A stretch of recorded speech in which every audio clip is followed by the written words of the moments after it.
বিসমিল্লাহির রহমানুর রহিম। আসসালামু আলাইকুম, welcome back to my channel. আমি সৈয়দা শিবলি কথা বলছি এসএস রকমারি ব্লগস থেকে। কাছের বন্ধুদের, দেশে এবং দেশের বাহিরে যেখান থেকে আমাকে দেখছেন এবং শুনছেন, আশা করি আল্লাহর রহমতে আপনারা সবাই ভালো আছেন।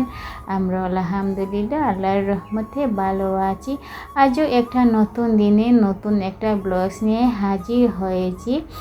আর একটা লাইক দিয়ে কন্টিনিউ করে যাবেন। আমার এই ভিডিওতে যদি কথায় এবং কাজে সব কিছুতেই আপনাদের কাছে ভালো লেগে যায়, তাহলে একটা সাবস্ক্রাইব করে আমার পাশে থেকে যেতে পারেন। পাশে থাকা বেল আইকনে অল অপশনে প্রেস করে রেখে দিবেন। আমার নিত্য নতুন ভিডিও যখন আপলোড দিব তখন পৌঁছে যাবে আপনাদের কাছে নোটিফিকেশন আকারে আপনাদের মোবাইলে। আপনারা সময় সুযোগ করে আমার ভিডিওটা দেখে নিতে পারবেন। তো আমি আজ কি করেছি, সকাল থেকে ভিডিওটা শুরু করেছি।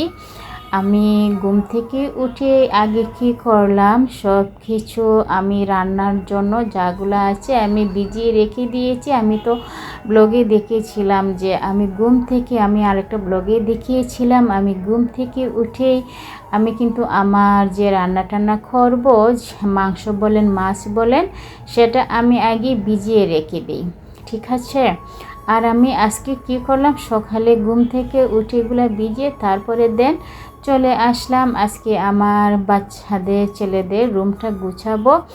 তাদের যে রুম যে কি আছে খাটটা একটু ক্লিন করে নিলাম। আসলে এই ধরনের ফার্নিচার কিন্তু ক্লিন করা খুবই কষ্ট। প্রতিনিয়ত তো করা হয় না, মাসের মধ্যে 2-3 বার করা হয়। আসলে খোদাই করা খাটগুলা কিন্তু ক্লিন করা অনেক কষ্ট। এগুলোর মধ্যে ধুলাবালি জমে বেশি, আর এগুলো তো খোদাই করা, এগুলা ক্লিনও করতে অনেক কষ্ট হয়। একটু ক্লিন করে নিলাম। আর এদিকে আমার ছেলের টেবিলটাও ক্লিন করে নিচ্ছি।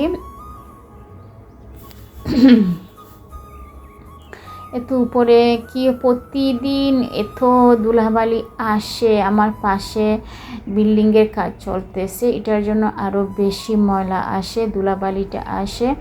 তো আমার ছেলের এখানে হচ্ছে তার সব বডি স্প্রে পারফিউম আমার ছেলেরা দুই ছেলে যেগুলো ইউজ করে, আর ওর বাবা কি করে যায় যেগুলো বডি স্প্রে ইউজ করে, এটার মধ্যে আমি রেখে দিয়েছি টেবিলটার মধ্যে। তারা স্কুলে যাওয়ার সময় কলেজে যাওয়ার সময় এগুলো ইউজ করে, আর আপনাদের বাহিরে গেলে ইউজ করে বডি স্প্রে। আর আমি কিন্তু তেমন বডি স্প্রে বাহিরে গেলে ইউজ করি না। আসলে মেয়েদের জন্য বডি স্প্রে ইউজ করা হারাম, আল্লাহ রসুল এর নিষেধ। মেয়েদের বডি স্প্রে কী করা বডিতে দিয়ে বাহিরে যাওয়া একদম সব হারাম করে দিয়েছেন আমাদের নবীজি। আর হচ্ছে এই বডি স্প্রে দিয়ে বাহিরে বের হলে মেয়েরা আসলে কি খারাপ কাজের কাতারে আল্লাহ নাকি দাঁড় করাবেন, জিনা করা কাতারে আল্লাহ নাম লেখাবেন। যে মেয়েরা বডি স্প্রে দিয়ে বের হবে বাইরে। আসলে আগে আমি জানতাম না, আগে আমি প্রচুর ইউজ করতাম, বাসার ভিতরে ইউজ করি কিন্তু বাহিরে ইউজ করি না। আসলে ওই যে আমি শুনেছি জিনার কাতারে আল্লাহ নাম লেখাবেন, সে কাতারে আল্লাহ দাঁড় করাবেন আসরের ময়দানের সময়। সেই জন্য আমি ভয়ে এখন থেকেই ছেড়ে দিয়েছি। আর আপনারা যদি আমার এই ভিডিওটা দেখেন আপনারা যদি ইউজ করেন বাইরে যাওয়ার সময় বডি স্প্রে, আজ থেকে বাদ দিয়ে দিবেন, বডি স্প্রে ইউজ করবেন না বাইরে যাওয়ার সময়। আসলে এটা কিন্তু আমার কাল্পনিক কোনো কথা না, এটা হচ্ছে কোরআনের কথা, হাদিসের কথা, ঠিক আছে। তো আমি কম্পিউটারটাও আমি কি করে নিলাম, ক্লিন করে নিলাম। তো টেবিলটা আমি গুছিয়ে নিয়েছি। এখন আমি বেডটা ঠিক করব, বেডশিটটাও চেঞ্জ করব। বেডশিটটা একটু উল্টিয়ে দিয়েছিলাম, আপনাদের ভাইয়া মাঝে মাঝে বেডশিট উল্টিয়ে কি করে তার ভালো লাগে নাকি উল্টিয়ে দেওয়া হয়। আমি উল্টিয়ে বেডশিটটা একদিনের জন্য করে নিয়েছিলাম। আজকে আমি কি করলাম, বেডশিটটা আমি চেঞ্জ করে নিব।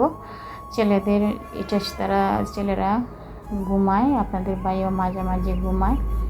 আর আমার একটু অভ্যাস আছে, আমি আমার রুম ছাড়া, আমার বেড ছাড়া আমি ঘুমাতে পারি না। আমি আমার বেডে ঘুমাবো, আমার অনেক বদ অভ্যাস।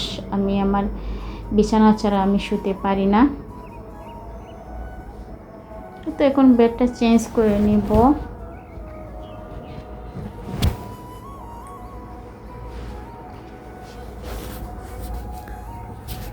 সংসারে কাজ মানে হচ্ছে মেয়েদের জন্যই কাজ।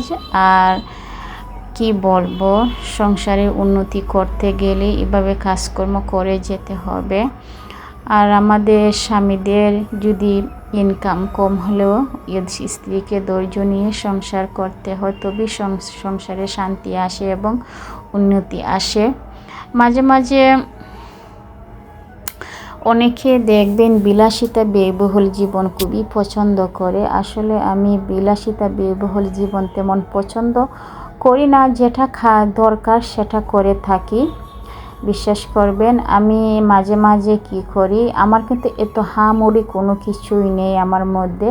এটা আমার ভাই বোন, আমার আত্মীয় স্বজন যারা আছে তারা জানে, আমার হামুড়ি কোনো কিছুই আমার মধ্যে নেই। আমি যা পাবো তা নিয়ে সন্তুষ্ট থাকি আল্লাহর কাছে। আমি একবার ভিডিওতে আমার ব্লগে বলেছিলাম আমার হাজব্যান্ডের কোনো ইনকাম নেই। আসলে সে তো ইনকাম করে সেভ করে নিয়েছে, তার সম্পত্তি বলেন, তার টাকা বলেন, তার ইনভেস্ট যা করার করে নিয়েছে আগে। সেটা থেকে এখন আয় উন্নতি আসে, যতটুকুই আসে আমি সন্তুষ্ট। আমি আসলে ধৈর্য ধরে থাকি আল্লাহর কাছে। আমি যা কিছু করি ধৈর্য ধরে করি। তো আমি সকালের কীটা করে নিলাম, নাস্তাটা চা দিয়ে করে নিব আজকে। আমি আর কোনো কিছু খাবো না, দুটা ব্রেডের পিস নিয়েছি, চা দিয়ে খেয়ে নেব। এই ছেলে এদিকে তার এক্সাম হবে, তার ড্রয়িং এক্সাম রয়ে গেছে, সেটা সে ট্রাই করতেছে, প্র্যাকটিস করতেছে বাসায় বসে, ছোটো ছেলেটা। আর আমি বসে তার পাশে বসে আমি চাটা আর ব্রেডটা খেয়ে নিয়েছি, সকালের নাস্তা। আর এদিকে আমি এটা হচ্ছে গতকালকের, এই ভিডিওটা হচ্ছে গতকালকের। আমরা গত শুক্রবার তো চলে গেল না, শুক্রবারে তো একটু ভালো মন্দ খেতেই হবে, সেজন্য রোস্ট করেছিলাম, পোলাও করেছিলাম আর ডাল রান্না করেছিলাম। রোস্ট পোলাও করলে আমার বাসায় আর কোনো কিছু করা লাগে না, মাঝে মাঝে একটা সবজি করি, সবজি তেমন ছিল না সেজন্য করা হয় নাই। আর রোস্ট থাকলে আর ডাল থাকলে কোনো কিছু আর লাগে না, এটা তো আপনারা সবাই জানেন। আমি রোস্ট পোলাও করে নিয়েছি। এত রেডিমিক্স যে মশলাটা আছে রোস্টের, সেটা দিয়ে আমি রোস্ট করে নিয়েছি। আর আমি কিছু মশলাও অ্যাড করেছি আমার মতো করে, আমি আমার মশলা অ্যাড করেছি।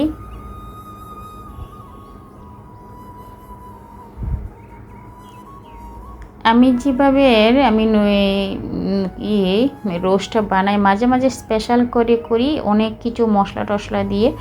আর গতকালকে যে শুক্রবারে যে করেছিলাম যে রোস্টটা, একদম সাধারণভাবে অনেক মজা হয়েছিল। আসলে মাঝে মাঝে সাধারণভাবে রোস্ট করলে আমার কাছে দেখছি ভালো লাগে।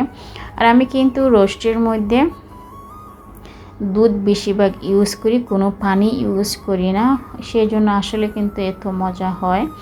আমি বাটার ইউজ করি আর হচ্ছে ঘি ইউজ করি, আমি পানি ইউজ করি না, পানি ছাড়া রান্না করি, সেই জন্য আসলে ভালো লাগে। আমার ছেলেরা খুবই পছন্দ, আর রোস্ট পোলাও আমার কাছে খুবই পছন্দ, আমার ছেলেরারও পছন্দ।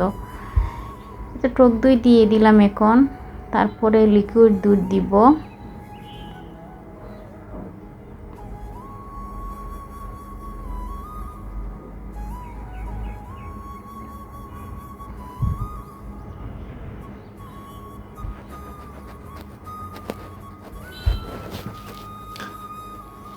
তো কিশমিশ দিয়ে দিলাম, কাঁচামরিচ দিয়ে দিলাম, 3টা কাঁচামরিচ ভেঙে দিয়ে দিয়েছি।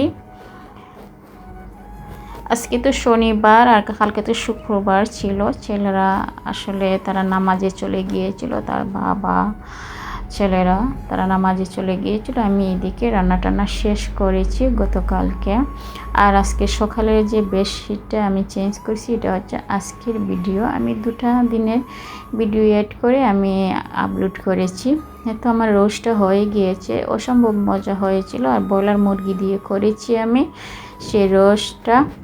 আর এদিকে আপনাদের ভাইয়া কাঁচামরিচ নিয়ে এসেছে, ধনে পাতা নিয়ে এসেছে, সেটা একটু আমি বুটাগুলা ফেলে দিয়ে তারপরে ফ্রিজে রেখে দিব।